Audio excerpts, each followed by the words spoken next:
Okay, so how do you write a CV that cuts through the volume of applicants and gets you shortlisted? Well, that's what I'm going to be going through today. My name's Phil Stern, and I'm a former recruiter. I was a recruitment consultant, both in agency and in-house for 17 years before I decided to leave that world in its truest sense and become a project manager delivering recruitment improvement programs for all sorts of different organizations like the London Stock Exchange and Wolseley and then Kia, what was Mouchel, before moving to Amazon, where I was for 3 years helping them grow their business in the UK and Europe. In 2020, I left that business to set myself up as a careers coach, helping people write their CVs, prep for interviews, and um, and transition their careers. So whether that's from a company to company or industry to industry, or to go freelance. So that's what I do.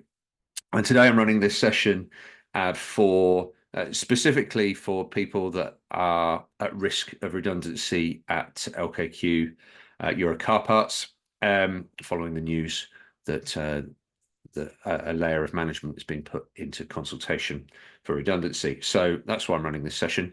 What I'm going to be doing is I'm going to be sharing with you a template that I use, or an approach that I use when I'm writing CVs for my clients in one-to-one engagements with them. And I'll be taking you through everything that I think about when I'm holding those deep dive conversations with those clients. So the kinds of questions that I'm asking them to help me populate the content of their CV. And you'll see in a second when I share my template that the document is really heavily annotated. It's got comments all over it. And if you want a copy, there's a link somewhere around this video that you can go and get a copy of that. So that's a little bit about me. That's the approach. And we've got Danny on the call today. So if you know, Danny, please do ask me questions as you go along. He's given me permission to record this session. So yeah, absolutely. Let's just go into it. But before we start, Danny, if you don't mind, just before I started recording, you gave me a really quick sort of synopsis of your situation or your role. So do you mind just giving us a quick thumbnail of the kind of role that you've been doing at Euros and what that's involved? Yeah, so I've been an operations manager for Euro Car Parts for the last couple of years. That involves running the day-to-day of the branch operations, looking after the warehouse, stock control, controlling the fleet and dispatch area. Obviously leading a team of operating staff. Okay. And ensuring that the branch remains compliant with various regulations and controls of the business. Got it. And so how many people are reporting to you, or how many people in your sort of area? It is a team of 15 that report to me in my branch. Okay. All right. Cool. And I know that would you say is Burnley you're at, right? Yeah. So would you say that your branch is sort of big, small, medium? I don't really know what the sizes are these days. We're on the smaller scale. Right. Okay. Cool. Because I know that there are, certainly speaking with some ops managers and BMs and GMs in the past year, that some of the ops teams can be really massive, right? But I think the challenges, I suspect the challenges that you face with doing what you do are probably no different to a larger branch, and the role that you're doing is probably no different to in a larger branch, but it's just fewer people. Yeah. Yeah. Okay. So what we'll do is I'll take you through the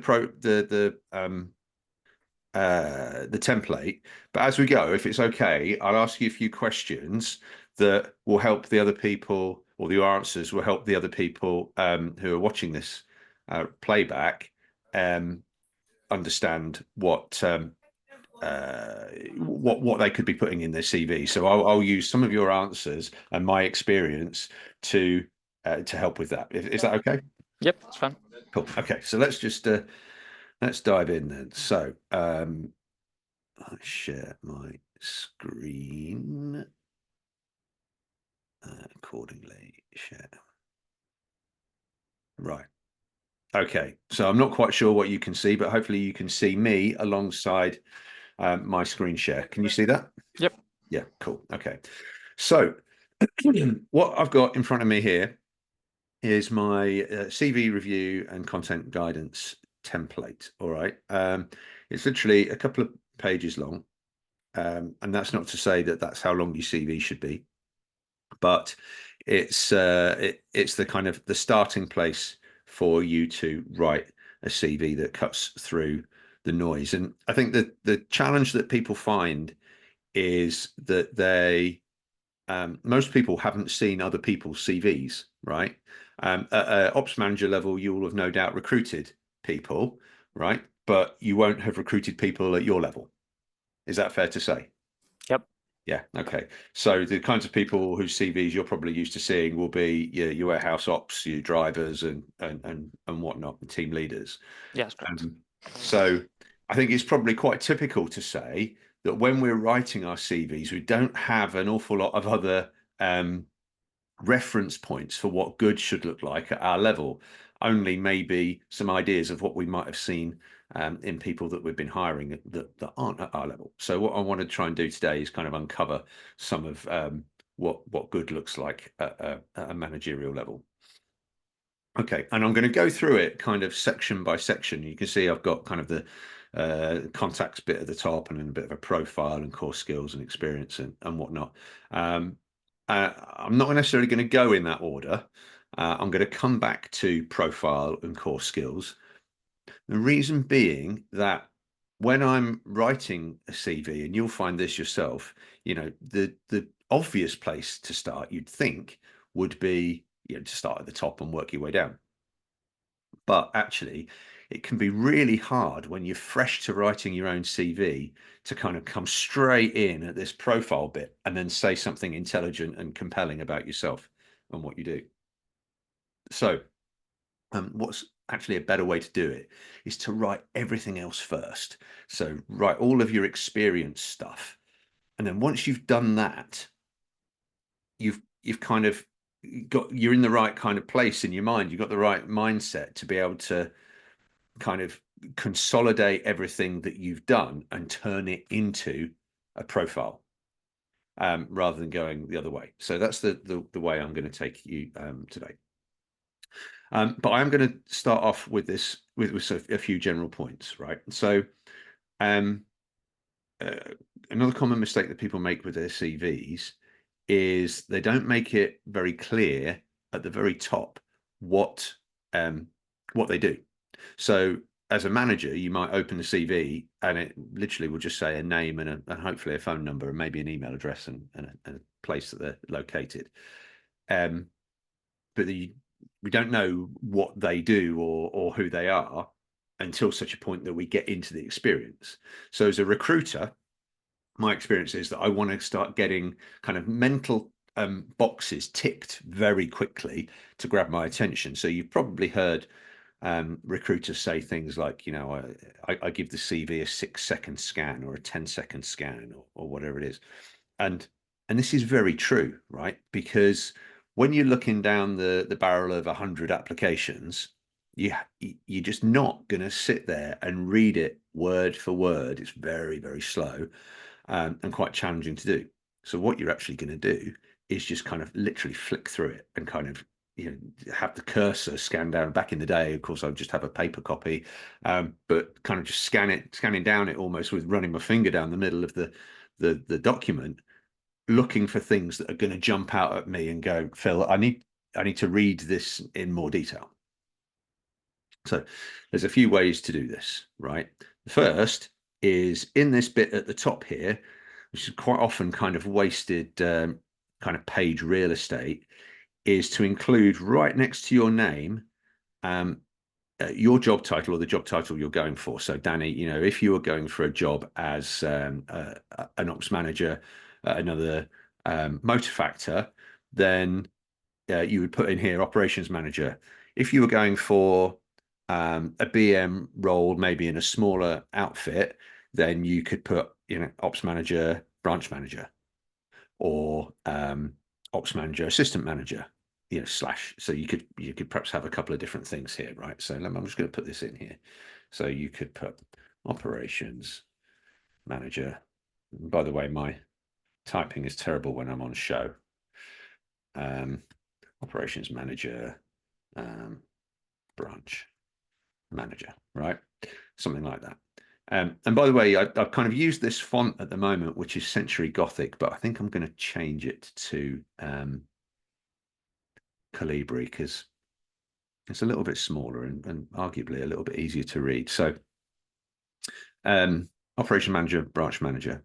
And then underneath here, you've got your phone number, your town and where you live. So you could just perhaps give the first half of your postcode in here, your email address. And if you're on LinkedIn, add a link for your LinkedIn profile. You don't need to say any more than that up here. You don't need to put, tel or mobile or address. You certainly don't need to put your whole address in, right? You don't need to say email. You could just, we know what an email address looks like. We know what a phone number looks like. So that's all you need to put. We don't need to give them little headings. And then on the line underneath that, you can start. You remember what I was saying about kind of getting the recruiter to start checking off those mental tick boxes. You can include sort of 2, 3, 4 short statements that are role appropriate. So actually, this one's perhaps a bit more geared towards sales, but you could have in here, warehouse operations. You could have process improvement and efficiency. You could have fleet management. Oh yeah, I've done there. Let's just undo that.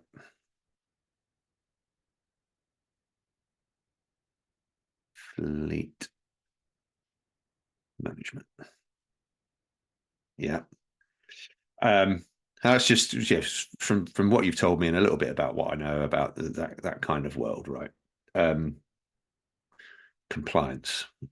It could be another one. That's kind of what you've suggested to me would be involved in what you do, right? So really quickly already, just in 3 lines, I know your name, I know pretty much the kind of job title you go for, I know where you live, I've got your contact details, and I've already got a really sharp idea of the kind of stuff that you're doing in your job before I've read anything else. So already I'm interested, right? And then when you start reading the profile and reading these core skills sections, it all sort of starts to come together, and I want to read more. Okay. So that's just kind of a really great way of starting this off. And by the way, up the top here, you should have this saved as your name, CV, operations manager, branch manager, and if you're applying, let's say, to GSF or one of the other factors, GSF. So you can then save that document as that file name, and you know that when you get called up for an interview, that is the version of the CV that you sent into GSF or whoever, and you kind of got the right information with you. So a couple of tips there. So look, I'm gonna jump over core skills and profile, and I'm going to go into experience, and I'll come back to those things. So in the experience section, I call it experience because experience is what the company that you're going to interview at is buying. They're buying the experience that you have of solving the problems that you solve. And I always prefer to put experience than something like employment history, because the thing about history is it's all in the past. And they're not buying your history, they're buying your experience. So for me, I don't know, it might be a bit kind of amateur psychologist, but for me, experience just sounds a bit better than employment history or career history. So we're going straight in with the employer. Okay. Now, experience tells me, and you told me this, I think, just before we started the recording, that a lot of people that are ops managers or branch managers or a management level in motor factors have usually come up the ranks, right? Which means that they're going to have perhaps multiple entries of jobs under the same employer. Now, what a lot of people do, and it irritates me as a recruiter, is they'd have here like Euro. I can't remember if it's got a space in it or not, but let's call it Euro car parts. Right. I don't think it has got a space in it. Has it got a space in it, Danny? It has, yeah. Yeah, okay. Between each one. Yeah. Right, okay. Euro car parts. Right, okay. Um, so what you can do here, and if you want to put, like Burnley, you can, right? So if you've been there, say, 10 years, you can put that whole period in here, right? And then each job, you only have to sort of then just say the job one, job two, job three, whatever it is. What a lot of people seem to do um, is then say Euro car parts again, Euro car parts again, Euro car parts again, Euro car parts again. You don't need to do that, and it's kind of a bit repetitive and jarring, and it's taking up page real estate again, and it's unnecessary. So you can just, if you've had length of service somewhere, you can just call it out at the top, put the kind of the beginning and end dates in the top, and then you can go into each job individually without repeating the employer's name again.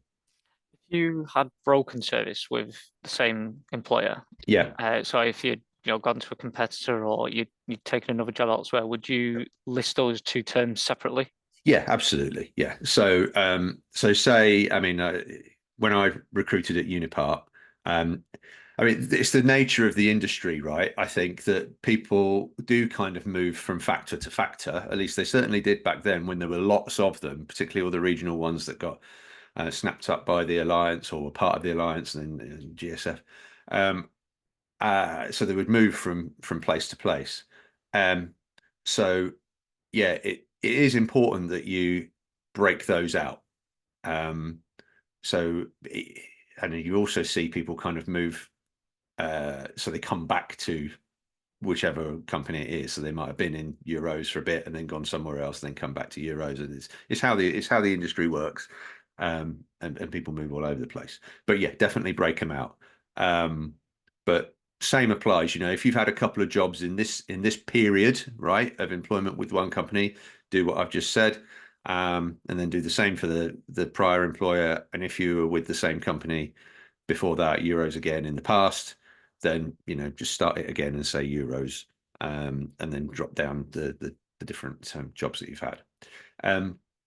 Something that's worth doing, and I know that everybody in the world of factors knows who all the companies are, but say you decided to, as I've so many do, to leave the sector and go maybe into, I don't know, electrical factoring or construction sector or whatever.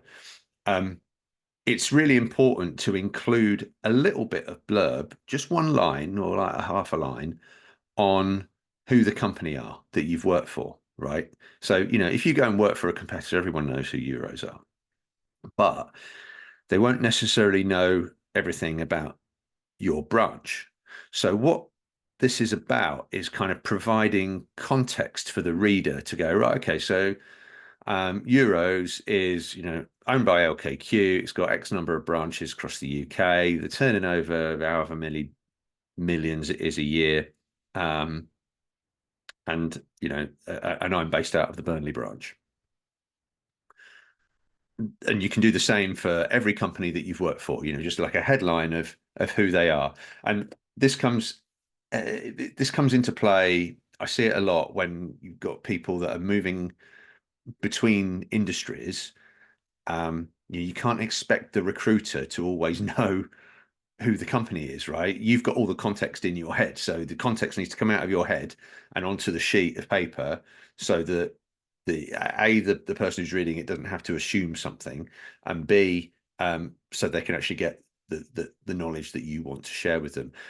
And I see it, for example, with obscure pharmaceutical companies or AI startups or whatever it happens to be. Who's heard of these companies? Nobody. So you need to put a little bit of something. Even on my CV, I worked at Amazon for 3 years, and I put which bit of Amazon I worked in and a little bit of a blurb about it, because otherwise you could make assumptions um, about it that I wouldn't necessarily want you to make. So context for the reader. Um, then you come into the current or most recent job, and it's as simple as adding the job title. And in actual fact, what I would probably do here is take Burnley out of there, job title. So in your case, it might be operations manager, Burnley, and the dates that you've been in that specific role. And then you want to add, in the same way as we added a line of context up here, you want a line of context just underneath your job title, um, that says, look, this is what I was hired to do. So that might be, I was hired to lead a team of 15 in managing day-to-day warehouse operations, stock and inventory management, the van fleet, the operation of the dispatch area, and ensuring the whole thing is compliant with whatever it needs to be compliant with. Right. So that's kind of arguably your headline here. Yeah, or this kind of the top bit about what you're there to do. Um, a mistake that is it a mistake? It's something that people do, right? When they've had the same job at different companies or in different branches, and this is all over the motor factors industry. People they have gone from branch to branch, being operations manager or branch manager, essentially doing the same job. And the CVs that I've seen of those guys that are doing that, literally kind of copied and pasted the blurb, led a team, running operations, leading the sales team, blah, blah, blah. Copy and paste. It's daft doing that. You don't want to be doing that. You can call it out in this top line here of, these are the few things that I'm really here to do. But the bullet points then need to be, okay, let's put some scale and some structure and some what I actually delivered around that. So the content of these bullet points needs to be actually what you delivered in the job, the impact that you had. Yeah. So, for example, it could be, and places like Euros and Unipart, and we're all the same. It was all about making those little incremental improvements that would drive efficiency. And so Danny, give me a measure that you had, KPI that you were managing your team against. Stock accuracy. Stock accuracy. Okay. So remind me how long you've been in the job. It's just over 2.5 years. Just over 2.5 years. So when you turned up, what was stock accuracy like? Around the 96 to 97% mark. Okay. And that's to the outside world, that sounds pretty good. Was that compliant with target? Was that kind of where it needed to be? Yeah, it's about on average. About an average. So 96 or so percent. And where is it at now, would you say? We're just pushing the 98 mark. Okay. So you're so the impact that you've had, and these bullet points need to be about impact. Um, one of the impacts you've had is that you've implemented measures or a project or a initiatives, or you've trained your team or something along those lines. In fact, you tell me, how have you got that to be like that? How have you made that shift? A lot of it has been through different control measures, like making sure that credits have been processed correctly and obviously in full, so that the customers are partly getting their money, and obviously Yeah, also helping to control the accuracy of the stock. Regular stock checking, obviously, of the shelves itself, yeah, but also just going and facing up the shelves and checking things are where they should be and not been yeah, placed in the wrong bin location. yeah. So Um, like spot checks and stock checks, and do you do kind of a perpetual inventory, or do you do it a like a different way? yeah, so it's done as a perpetual inventory, and that's how we get to the scoring metric of the accuracy. Got it. Okay. So you could put in here something like improved stock accuracy from 96 to 98% through implementing or through managing or implementing, depending on whether or not you put it in place. I suspect it was already in place, but you've managed it properly, right? Um, Effectively managing PI processes, stock management, and X and Y other things, right? And training the team to do this properly. Words to that effect, right? So what you're showing is the impact you've had in terms of the shift. So that 96 to 98%. You're saying a little bit about how you've done it by and therefore you're demonstrating your skills. And oh, and there's a third thing. So what's the benefit of having accurate stock? Obviously, the impact on the customer. When they order a part, they know they're actually going to get it because it Yeah, is physically on our shelf. yeah, yeah, But also the impact to the branch P&L, and obviously the stock losses by not having the part on the shelf. yeah. So there's something here about availability, right? So Yeah, so you um so you could say having a positive impact on customer satisfaction and um and first time picks, for example, or stock availability, or you can link it to whatever the customer outcome is. And you can do all of that over the course of a couple of lines. So how I've described, so what I've just, that process I've just been through with you there is kind of what I'm talking about in in these two example bullet points, right? So the thing that you've delivered, the what, um, and I've actually put in, in how much time. So we don't have to say this because you've been there 2 years, so it's been over 2 years. Or unless you made that shift in 6 months, right? So if that's something that you improved in 6 months, you can say, in the space of 6 months. Um, and I've got here to save, but it could be, to improve customer experience or pick rate or um, any of the things that you said. And this here collaborating with, that could be instead of collaborating, that could be training the team, by training the team in correct process. Um, da, da, da, da, da. So effectively, what you've got is a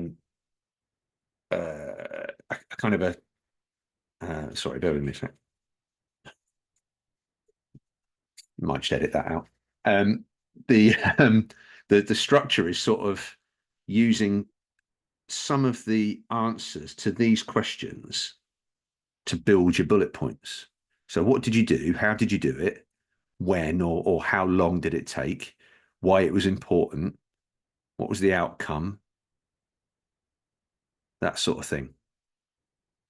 Um, and I would think in ops, and particularly in really KPI driven places like Euros and in factors in general, um, it should be quite straightforward to almost look down your KPIs and go, right, well, that one went from there to there, and that one went from there to there, and that one went from there to there. So you've got some classics. You've got your inventory accuracy. You've got first time picks. You've got maybe number of deliveries in a day. You've got things like other things that you might have put in place, like compliance with van walkarounds, or things that you might have done with the staging. So when you how do you make it easy, or what's the process for van loading? So do you have somebody picking and then the van driver loading their own van, or does the driver do their own picking? yeah. So we have somebody picking, and then the driver loads their own van. the company did implement a process a while ago for optimal dispatch, which includes a system of preparing the delivery and loading that onto the van ready to go. Yeah.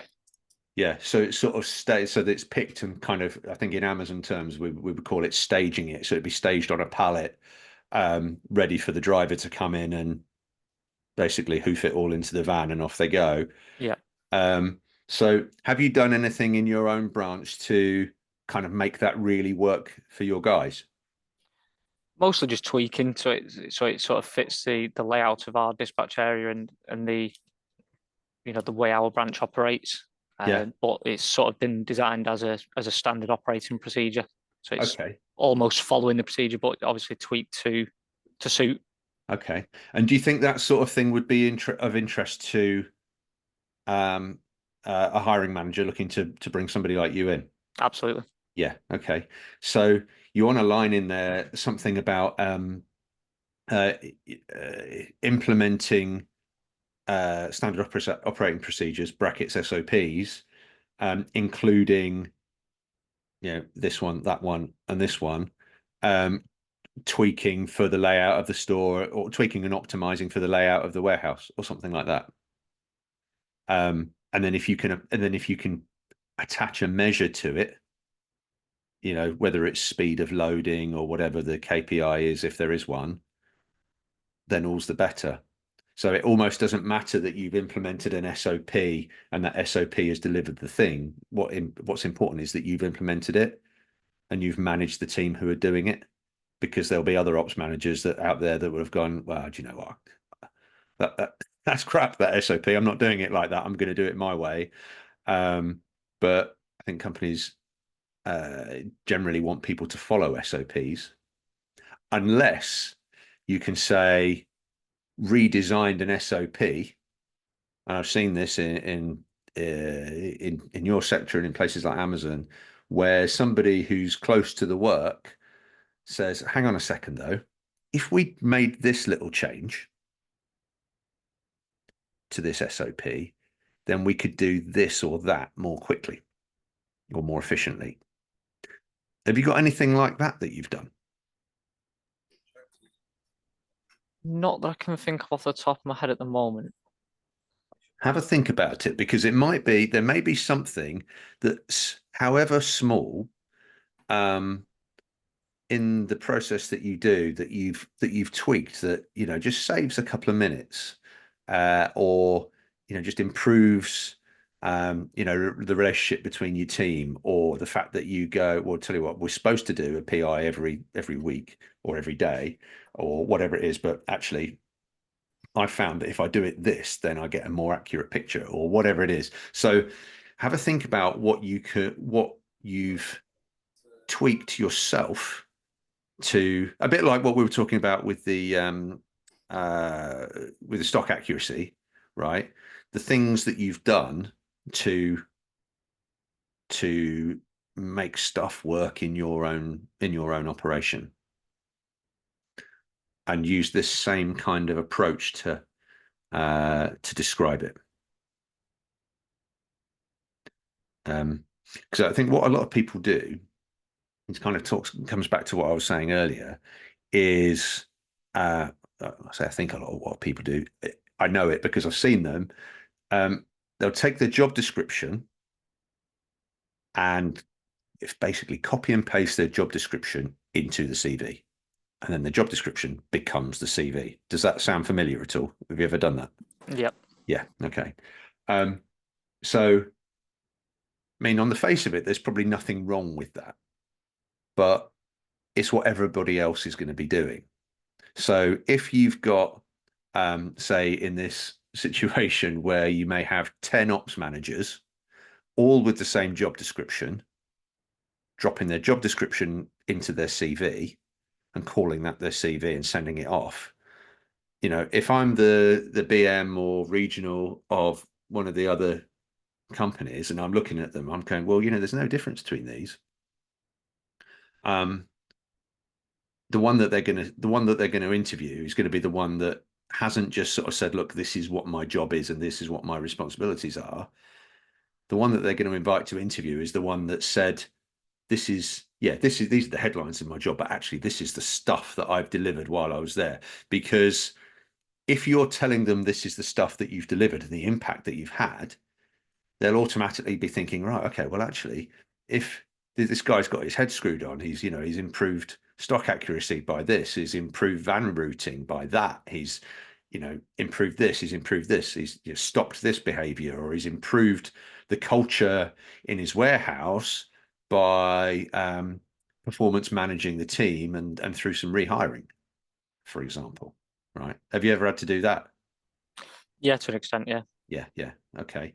Um, so that's you include that sort of stuff as well. Improved the culture of the team and drove productivity through um, performance management and rehiring. Yeah, that shows. Yeah, because there'll be a line somewhere in your job description that says, proactively, ensures that team are proactively managed or something like that. I mean, that it sort of almost means nothing. Whereas if you say, put it in your own words, and this is what you did, um, then it makes it more real and more interesting. Okay. So look, if you're watching this uh, uh, and that's kind of what you've done, and you're struggling with some of what I've said here, and dropping the job description into your CV is kind of been your go-to approach. Um, there is a way that you can um, use your job description kind of to your advantage, but use it as the basis of your CV. So what you can do, and I don't have a copy of one here to share with you, but if, for example, you don't happen to know a line off your CV roughly, do you, Danny? Oh, it's not your CV, your job description. So effectively, it would be to maintain the highest standards, develop talent, and maximize profits at every opportunity. Right. Okay. Well, so there's three things in there, right? So maintaining standards, optimizing profits, and what was the other one? Develop talent. Develop talent. Okay. So there's three things there that you could write a bullet point on. So if you take So what's important here is the type of word. So if you got it's the verb that's important, right? So the action you've got maintain I can't remember what they were now. Maintain standards Yeah, or maintain highest standards. Yeah. maintain high standards. Okay, so you could start a bullet point that says um, uh, maintained and improved warehouse standards by doing X, Y, and Z, right? You could do one that says, give me one of the other ones. Maximize profits at every Maximize opportunity. maximize profits at every opportunity. I mean, so you don't want to put that in a CV because it sounds like a job description. But if you put took steps to maximize profit, including so what steps might you take to maximize profit at an Control operational level? controlling stationery purchasing and overtime expenditure. Yeah, so there's three things there. So, maximize operating profit by controlling key costs, including payroll, overtime, um, stationary items, consumables, whatever it is. Yeah. Um, as well as um, optimizing product availability, stock availability. Because obviously, if the stock availability is there, you can sell stuff and we make profit on the stuff, right? So if it's not selling, then you're not making the profit on it. So, and what was the third one? Develop talent. Develop talent. Okay. So in your team, have you, well, I mean, you're an example yourself, of somebody who's worked their way up through the ranks. Have you got team leaders in the 15 people that you've got working for you that started perhaps as temps for a week as a driver? Yes, certainly people have come up through the ranks, not necessarily from the same level, but have progressed the career that they're in now and are on development plans at the moment to progress into management and beyond, hopefully. Yeah. So how have you helped them do that? Uh, Leadership and coaching is the Right. main So one. tell me a bit more about that. What do you mean by leadership and coaching? Put me in the room with the person. So I would make sure that first thing I would do is sit down and do a skills matrix to learn where the development opportunities are, Yeah. and where the knowledge gaps are. And then I would sit down and develop a plan to uh, improve on those knowledge gaps. And then I would actually sit down any areas where I can personally teach them in that knowledge gap. I would sit down and spend the time with them explaining how that process and procedure is done, how and why we get to that result, um, and anything that I can sort of pass on knowledge wise. Yeah. Okay. So, you know, what this is about, and I haven't used the phrase yet, but there's a real tendency for people in their CVs to do a lot of telling and not enough showing. So what I mean by that is, I might say in my CV, I'm highly organized and I'm a great coach, right? Or I'm a great trainer of people. That's telling. Whereas if I said, develop my team through um, through one-to-ones to explore their skills and skill gaps and created individual development plans to help them fill those gaps. That's a bullet point. And what you're doing is showing the reader that you get people development as opposed to say, I develop people. Yeah, because you're showing them. Do you remember when you did your maths GCSE, or perhaps even before then, and you do a sum, and the teacher would say, "You need to show you working." How did you get to that? You need to show you working. You need to show you working out. Does that sound familiar? Yeah, Yeah. So this is exactly the same thing, right? So you can say the answer is 243, which is I've developed people, or I develop people.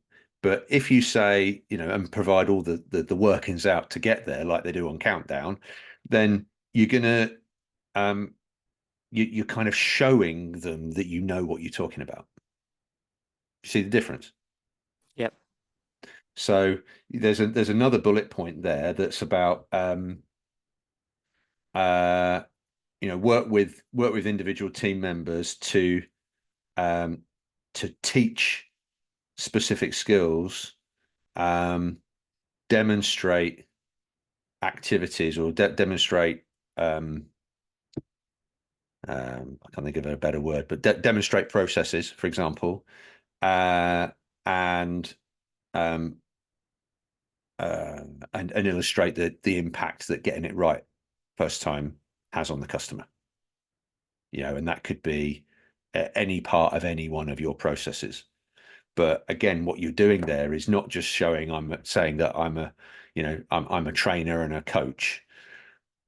You're sort of saying, look, this is what I do. This is how I do it. And you can cap that off by saying, resulting in um, several junior members of the team being promoted to team leader. With onward trajectories into management role. So you're showing what you do and the impact immediately, and both for the business and for them, and um, and the fact that you're then setting them on a journey to improve even further, which is what you want as a manager and leader. absolutely. Yeah.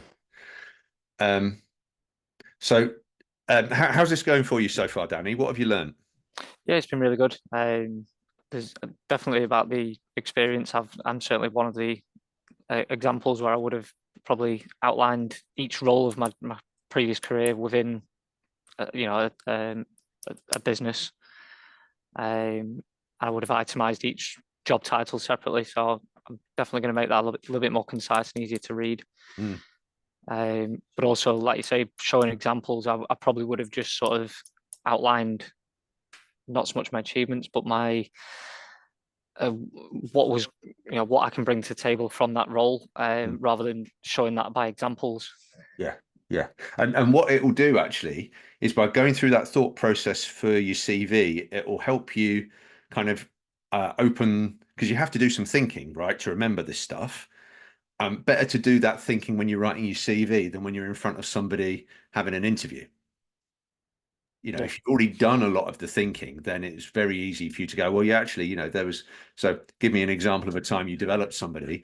Well, yeah, so there was Bob, and they started as uh, a guy in the warehouse picking and packing, and they showed promise because of X, Y, and Z. And so, we did the development plan with them, sat down with the skills matrix, da da da da, and you've got an example straight out the gates that you can give to demonstrate and show how you develop people, but you're doing the thinking ahead of time by doing it in your CV. So basically, it's rinse and repeat, right? So you do exactly the same thing for every job that you've had, but the further back you go, you want to kind of include fewer and fewer bullet points. So when did you start work, Danny? What year? 2008, I left school. 2008. Okay, so um, okay, so you probably don't want to include quite as much information from 2008. You don't want like 8 bullet points about what you did in 2008. You might have like one or two. Um, and in fact, for people who are watching this that have got longer careers, and I know in the factoring sector, that's a lot of you, right? So your earlier career might be in the 90s, right? Or it might be the early 2000s. It might even be in the 80s. I mean, God knows, when I was at Unipart, there was a guy up in Inverness, I think, who'd run the same branch for 45 years. So if you want to kind of go back a little bit further, you don't have to put all of the information about every job you've ever done. Probably the last 10 years or so, kind of going into it like this with the bullet points, and then before that, you can just say who the employer was and who the job title was, and honestly, if it's been the same employer all the way through, you don't even need to put the employer here, because you can just put job title and dates, job title and dates, job title and dates. All right. Um, so I'm going to move on to qualifications in education. I'm not going to go mad on this, but and in fact, you don't even need to say what date you qualified, because ageism is still a thing, unfortunately. So you don't have to actually say what that is. You just put I've got this degree that I've put on here. I didn't go to Bristol, so I don't know why I've got Bristol on there. But you put your highest level of attainment in here, preferably with the grades. Um, but sometimes our grades aren't exactly where we wanted them to be. So if they're kind of in the D's and E's or U's, then I wouldn't include the grades. I'd just sort of say that you got X number of GCSE passes. Or if you did A levels, then you include that at the highest level of attainment that you did. Or if you got a degree, include that as well. And again, it depends how far back that was. If you've only been in work for, I don't know, 5 or 6 years, then by all means include your GCSEs in your A levels if that's what you've got. But the further you go on in your career, um, whether it's a GCSE or a BTEC or whatever those kind of secondary school qualifications are, if you've got higher attainment than them, you don't need to include them. If you haven't, then just include them as your highest level of attainment. I've waffled a bit there, but does that make sense, Danny? Yep. Yeah. Okay, cool. And you can also include any kind of internal courses that you've done. Um, but honestly, some places you can have done 15 of them and include right down to kind of fire training. I wouldn't worry about that. But if you're something like a first aider or a mental health first aider or something like that, then do include that. If you've been on a management course, include that. There's no harm in including it. Outside interests, the the jury is still very much out on whether or not to include outside interests. I quite like it because as an interviewer, it gives me something to kind of help put the person at ease by talking about as a bit of a um, shooting the breeze at the beginning of an interview. But there's ways of doing your outside interests and hobbies on your CV, and kind of the worst way is just to use an uninteresting list, particularly if it's things like and I don't mean that the hobbies are uninteresting, but the list is so it could be walking, reading, socializing with friends, cooking. That doesn't tell me an awful lot about you. Whereas if you put, and I've used these two examples here of rugby and running, think about what's actually interesting about what it is you do. So you could put rugby. You'll always find me watching the Six Nations and I follow Leicester Tigers. Or running. I took up running in 2020, starting with the Couch to 5K, and I now run 10Ks 3 times a week. Or if it's reading, reading, I particularly like crime novels, avid reader of X author, I've read all of them. Or cooking, big fan of Asian cuisine, particularly love cooking Thai meals for friends and family, something like that. So you've got a little bit of a description of what it is that brings it alive. But the best ones to include are ones where you can bring some kind of something back into the workplace as well. So whether that's organization skills or leadership skills, or whether you volunteer for something, but whatever it is, don't just do it as a one-word throwaway. Always add a little bit of something to it like this to make it interesting for the reader. Okay, right. So I'm going to whiz back up to the top and talk again about profile and core skills. So if you remember right at the beginning, I was talking about kind of getting the recruiter to check those mental tick boxes. So we've done a bit of that up here, and then what you want to do is carry that through into the profile, and then this section that I've called core skills. So in the profile, there's a couple of things you want to get across to make you stand out. And there's a couple of things that you shouldn't do also to help you stand out. So what a lot of people will do here is they'll say things like excellent organization skills, successfully doing this, or excellent that. So those words like excellent and successfully and blah blah blah, they're all quite they're value statements, and they don't mean anything because your excellent might be somebody else's crap, right? Or your crap might be somebody else's excellent. So kind of empty statements like that aren't very useful to anybody. So you want to get a bit more creative and a bit more not subjective, objective about what it is that you do.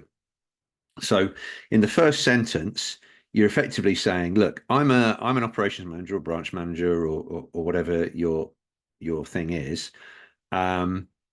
with expertise, and there could be a bracket here, right? Such and such expertise, leadership expertise, ops expertise, process efficiency expertise, people development expertise, whatever is the key thing that the job is looking for. Sales and management expertise, blah blah blah, gained in in your case, it's going to be the automotive aftermarket over 15 years, say, yeah. Leading teams to, and then you come back to some of the things that are in your job description that are good kind of memory joggers. Leading teams to optimize or maximize profit and achieve high compliance standards. I've led teams of up to 15 in warehouse operations and product dispatch. Right. So you're kind of saying there, look, this is what I do. This is, if you go to a market, that it's the fruit and veg stall because it's got fruit and veg on it. It's not the one that's selling iPhone covers. Right. So that's what you're sort of saying here. The next sentence is what you're known for. right? And in fact, the same with the one after that, which is I enjoy. What a lot of people do on their CV, they kind of wang on about what they're good at. You know, I'm exceptional at this, or I've got excellent at this, right? It gets a bit boring to read. So if you spin it round and say, I'm known for this, what are you known for at work, Danny? Probably mostly my knowledge on the processes. Processes do seem to stick with me somehow. Quite a few of my colleagues tend to come to me and say, I can't quite remember how we do this. Can you just remind me what's the correct way to do it? Yeah. So you could put something along the lines of, and I'm perhaps being a bit glib here, but known for being the go-to process guy or the go-to process person. Um, I'm I'm particularly skilled at implementing new processes, identifying where they're not working, and and uh, maintaining standard operating procedures, or making tweaks to ensure they work at their optimum, or something like that. So the structure is I'm known for the thing, and this is what I do with it, or this is why it's important.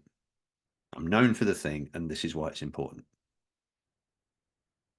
I mean, the example I've got in here is actually more about sales. So, I'm known for setting the sales strategy for international retail operations that delivers sales volume and revenue growth. So again, it's the thing that I'm known for and the thing that does.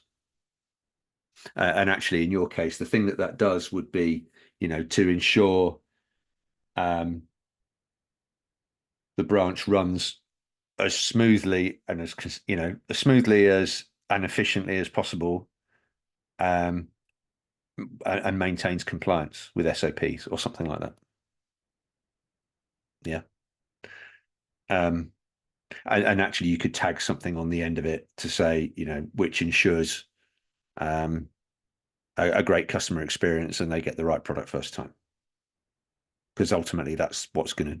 If you think about what the company is seeking to do, it's so many. I've gone on sales day workouts with BDMs times, and the thing is all about you know getting new customers to give you a try, and then for that tryout to be delivered against. And if that tryout isn't delivered against and they get the wrong thing or it doesn't arrive in time, then they ain't going to carry on using you. So your role is absolutely critical to making sure that the efforts of the sales team are borne out. Actually, I remember you saying to me before the call that you've got experience of working on the phones. Yeah.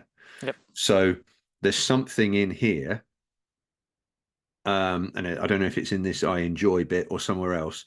You can say, like, with the benefit of experience in the sales team, I understand how the whole process of branch operations works and the focus on the customer result, or the focus on customer experience, or something like that. So you're again, this is about showing rather than telling. By the fact that you've done all the jobs means that you get it, and that's what a BM is going to want, or a GM is going to want. They want somebody who just gets it. Um, so the third bit here is I enjoy, and you can leave it at those two if you want. But if you've got something that you can say, look, I enjoy developing people. I get a real buzz out of um, developing people up the ranks, coaching and supporting them, helping them get better at their jobs, and seeing them get promoted. Uh, Again, that's showing rather than telling. It's telling a bit, but it's kind of more showing. It's better than saying I like um, managing people. You're actually saying you develop people. I've got in here some other things about autonomy and variety, making sense of complex or broken processes. Um, Solving difficult problems, um, it could be that you enjoy. Well, what do you enjoy? I'm putting words in your mouth there, Danny. To be fair, as weird as it sounds, I do actually enjoy a good, difficult problem solving session. There's nothing like breaking up the monotony without a good challenge to crack. Yeah.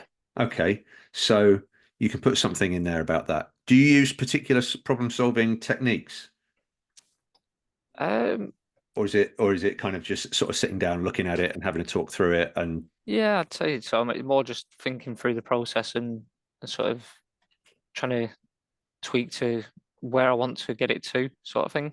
yeah. Okay.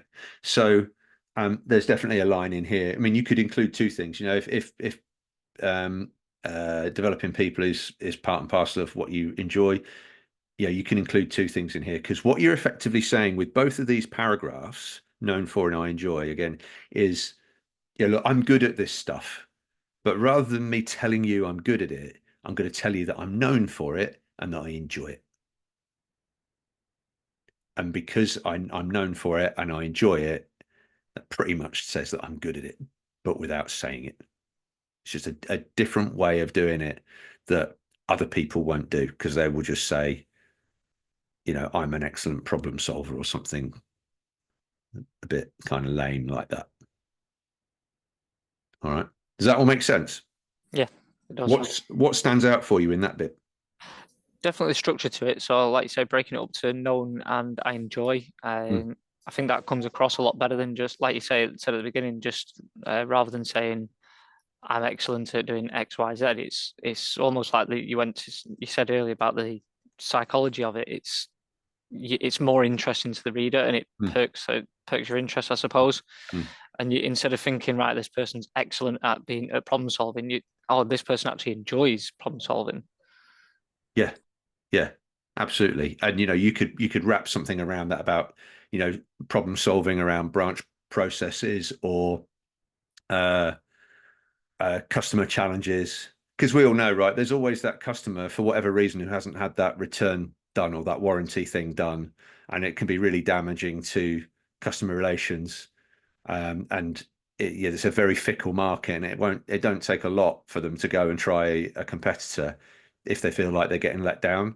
So, you know, your job in ops is crucial to make sure that sort of stuff is both followed through and dealt with. And if actually something slips through the net, it's like, well, how did that happen? Um, so a good if you do like problem solving, a good thing to include in there is do you do root cause analysis as such, or not really? Yeah, a little bit, yeah. Okay, So cool. I'd certainly look to, if a problem arises or we've had an issue with a customer, I would look to try and work out what went wrong where, Yeah, so and you can then stop it happening again. yeah, and then speak to the team members and say that we need to do X, Y, Z Mm, because this has happened mm. and the impact it's had on the customer's experience. Yeah. So that's a really good one to include in your bullet points down here. It doesn't have to be a specific example of a particular client, but you could say something like led problem solving meetings or took part in problem solving meetings to to resolve long-standing warranties or deal with or to improve the efficiency of the vans or something like that, you know, just to kind of bring it to life a bit. Yeah. Um, so that's that top section. And the last bit that I'm going to talk about, because my throat's getting dry and I've gone on for much more than an hour, is the core skills. So this is the easiest way of putting this is it's a bit like a shopping list, right? And with a shopping list, it's dead easy to scan down, and it appeals to that kind of mental checklist that I talked about an hour ago. And I've put some ideas here. This isn't in a table in this template. Is I'm literally just pressing tab, right, and tabbing across.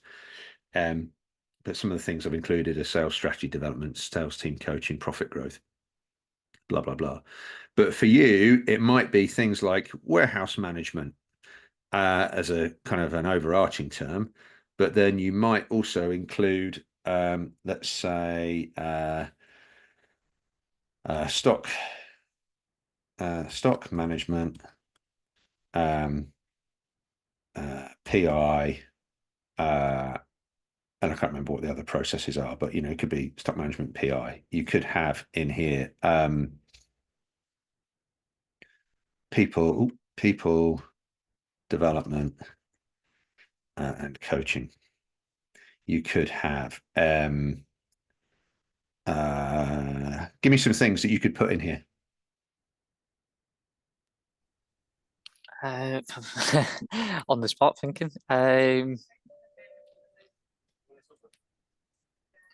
Stock management, people development, So coaching. profit protection. Yeah, definitely.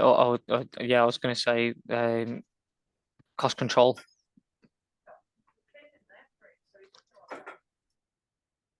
Yeah, that's a good one. It probably wouldn't be proposition creation. It might be SOP implementation. Implementation slash compliance. Yeah, that was going to be my next one. I was going to say it Yeah. would be like compliance checks or compliance management. Yeah. So that sort of thing. So you get the idea, right? And then before you know it, you've got 9 or 12 of these statements that you can include. And then again, as the recruiter, I can scan down them and sort of very quickly kind of tick them off in my head. And that encourages me to read more of your CV. And honestly, that section there and this bit up the top here is they're the easiest of things to tweak in your CV. So if you're applying for jobs that particularly call out a need for somebody who can control costs or manage a budget, then rather than having it down here bottom right, you can put it up here top left. You could even put it up here somewhere, right? You could even mention it somewhere in your profile if you wanted to. But getting a master CV to the kind of standard that we're talking about here will already put you head and shoulders above most people, I think, doing your job that will be applying for the similar kind of roles that are out there.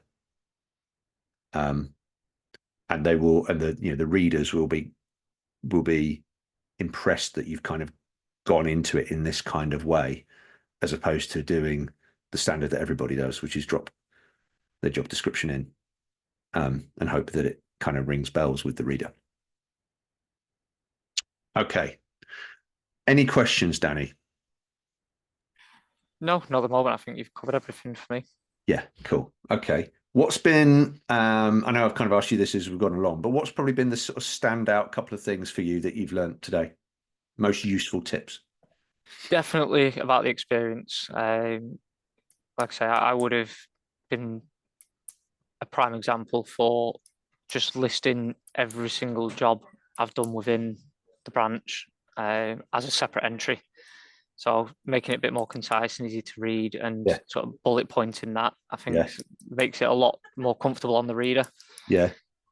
So just to double check on that. So what we're talking about is just you don't have to include the company name each time, right? Yeah, So you can have the company name at the top and the job type. You still split out the jobs, but you don't have to put Euro car parts each time.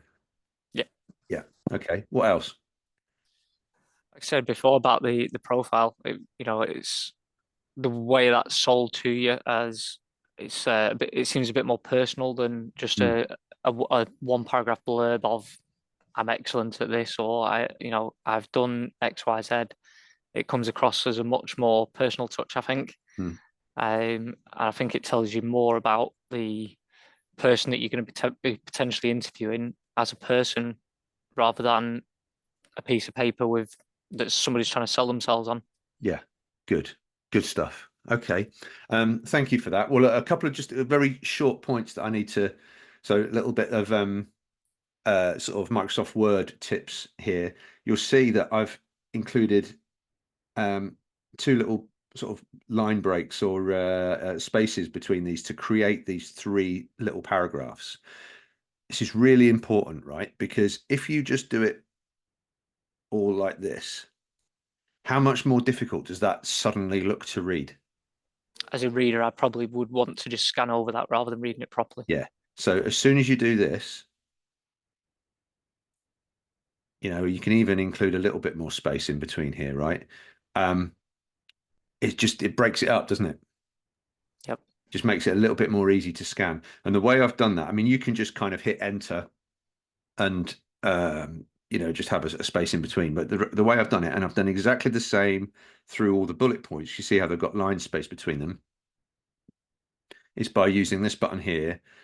You may know how to use this already, but essentially, you just highlight the thing that you want to put spaces in between and go to line spacing options and make sure that's on 0 and make sure that's on a number. So it's 4 here, but if I say 7, and you'll see the difference, and make sure that this box here is unticked and hit OK, it automatically sticks space in between each thing. And it's the same down here, right? So if I just highlight all of this, line spacing options, 4 points. And you could say 3, you could say 2, but it just means that for each bullet point that you create, it automatically creates a bit of air between them, which means that it's just easier to read. It's easier to scan. And it's a bit like when you're on LinkedIn and you see people write one line at a time and they have a space and then one line and then a space. It just makes it easier to consume than great big fat paragraphs. Um, and I think that's it. Okay. So, Danny, I'm going to send you a link so that you can get a copy of this, right? And you can see all the way down the side, it's got a whole ton of um, comments of all the things that I've been through today and perhaps a bit more, which you can use to help you build out your CV. I really appreciate you being on this call. Like we said, while we were kind of haven't started the recording, I'm sort of surprised in one breath that there's not more of you on this call, but also not that surprised because I only put it out there this morning, having seen the news. But now we've got a recording of it, we can share it with people, and hopefully they'll get as much out of it as you have today. So I really appreciate you being here, being able to bring those kind of real world examples of the job that you do, because I think other people who do a similar job to you will find that really, really useful in kind of translating what I've been saying into like the real world of their jobs. So I appreciate you kind of being really helpful with that in this call today. Oh, All right, thank you very much, Phil. It's been really appreciate your time. It's been a great help. good, cool. Well, I'm glad you've got loads out of it. I'll I hope you well, depending on what happens in the consultation, we'll see what happens. But at least you'll have something if you need it to start making some applications that will just kind of help you stick out for the right reasons when you're sending it. Thank you. All right, cool. I am going to call that there. Thanks ever so much to Danny. Thanks ever so much if you've joined this call today and found that useful. If you want to find the link somewhere in here, you can get, it'll be in the comments somewhere, you can get a copy of this template. And there'll be, unsurprisingly, there'll be a whole bunch of emails that follow it that would sort of give you further tips on how to optimize your CV. If you want to work with me one-to-one, you can do, just get in touch with me. Again, there's links somewhere here on how to do that. But the important thing I wanted to get across today is, how you too can write a CV that works for you and just helps you stand out above the crowd for the right reasons. So thank you very much. Right, find the record button.